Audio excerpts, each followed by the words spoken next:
dice claramente de la levadura de los fariseos y de la levadura de Herodes. Bueno,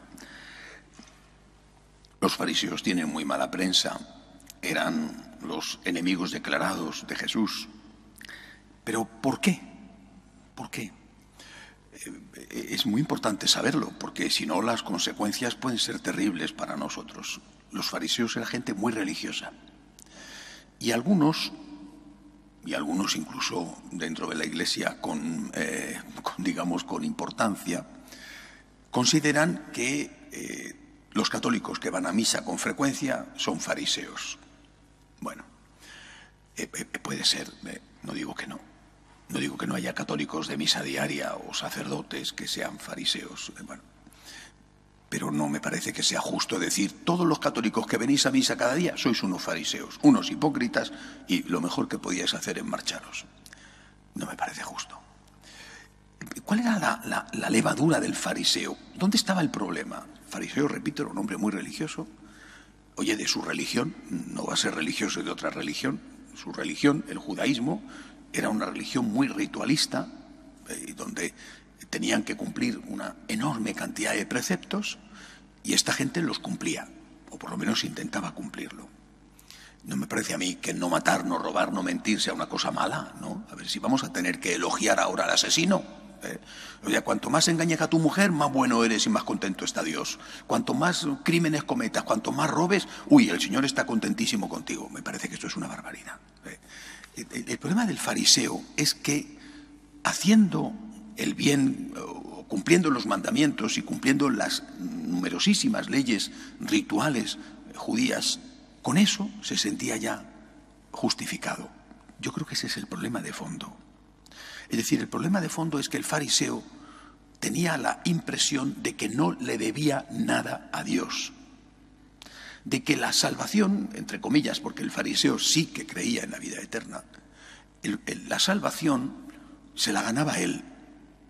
Es como el que va a comprar, ¿cuánto cuesta el producto? Lo pago, tengo dinero, lo pago, y si te digo gracias es por mera cortesía, porque no te debo nada, te he pagado. Ese es el problema del fariseo. El problema del fariseo es la soberbia. Yo no le debo nada a Dios. ¿Por qué no le debo nada a Dios? Porque yo soy bueno. Soy bueno, trabajo, oye, yo estoy con mi esfuerzo, estoy comprándome el cielo. No le debo nada a Dios. ¿Quién le debe a Dios? Este miserable que es un pecador. Yo no. Este sí, este es un pecador. Yo cumplo. Ese es el problema del fariseo. Es decir, el fariseísmo está en cualquier nivel cuando tú piensas que no le debes nada a Dios. Pero pues digo, en cualquier nivel, porque también hay fariseísmo, por ejemplo, en los que hacen obras sociales, que piensan que ya con eso están justificados. Puede haber fariseísmo en el que va a misa diaria y piensa que no le debe nada a Dios, o en el que hace obras sociales y piensa que no le debe nada a Dios. ¿Cuánta gente cree que está justificada simplemente por poner en una urna un voto determinado, supuestamente a un partido, digo, a un partido que supuestamente hace algo por los necesitados, y con eso cada 4 años pones un voto en una urna y llevas una vida que no tiene nada que ver con la ayuda a los pobres? Y ahí estamos viendo continuamente malos ejemplos. Esos son fariseos absolutos. Es decir, el problema del fariseísmo no es que cumplían unas normas morales o unas normas litúrgicas muy, muy minuciosas y excesivas. El problema del fariseísmo es la soberbia. Yo no le debo nada a Dios. Ese es el problema. Eso es lo que Jesús critica y esa es su levadura.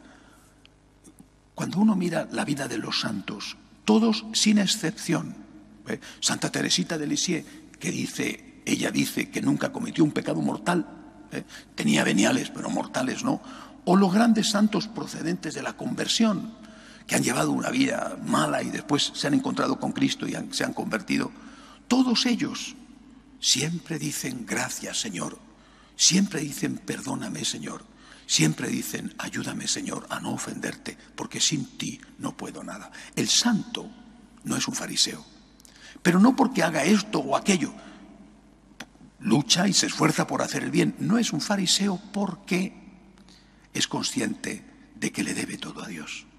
Es decir, la santidad está en primer lugar en la ausencia de soberbia. Y esto es lo que tenemos que analizar.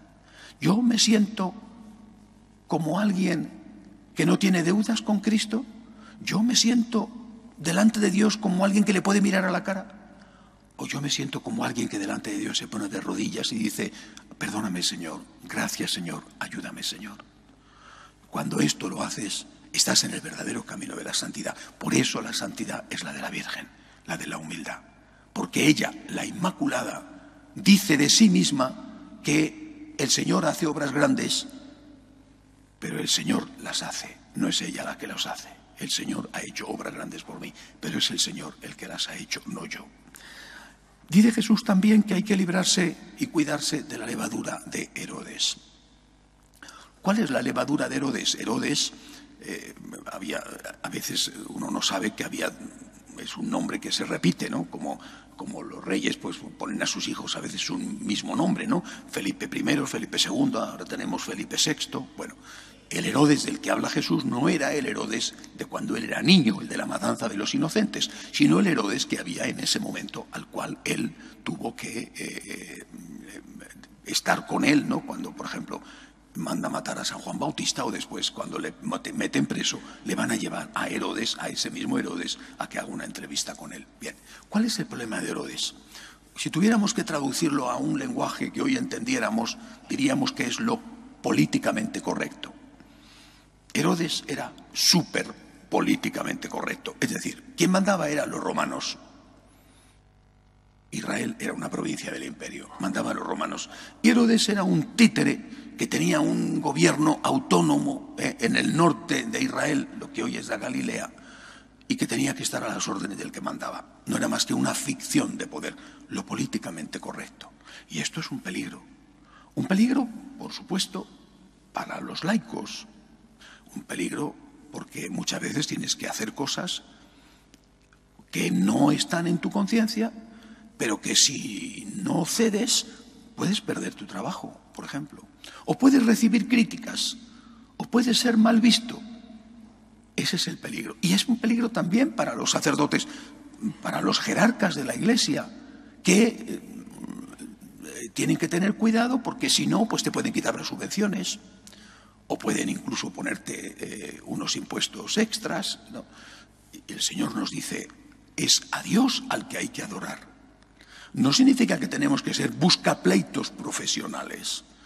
Un charco que ves, un charco donde te metes. Pues no, pero tampoco podemos ceder en aquellas cosas que son esenciales. Por lo tanto, levadura de los fariseos, cuidado, la soberbia, cuidado. Lo que tienes, lo que haces, el bien que haces es un don de Dios.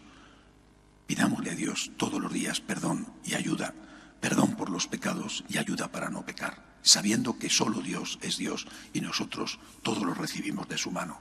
Y luego, levadura de Herodes, lo políticamente correcto. Tú haz las cosas delante de Dios, defiende aquello que Dios quiere que defiendas y si eso te hace impopular, dale gracias a Dios porque estás gustando algo, las mieles, los gozos del martirio. Que Dios nos ayude.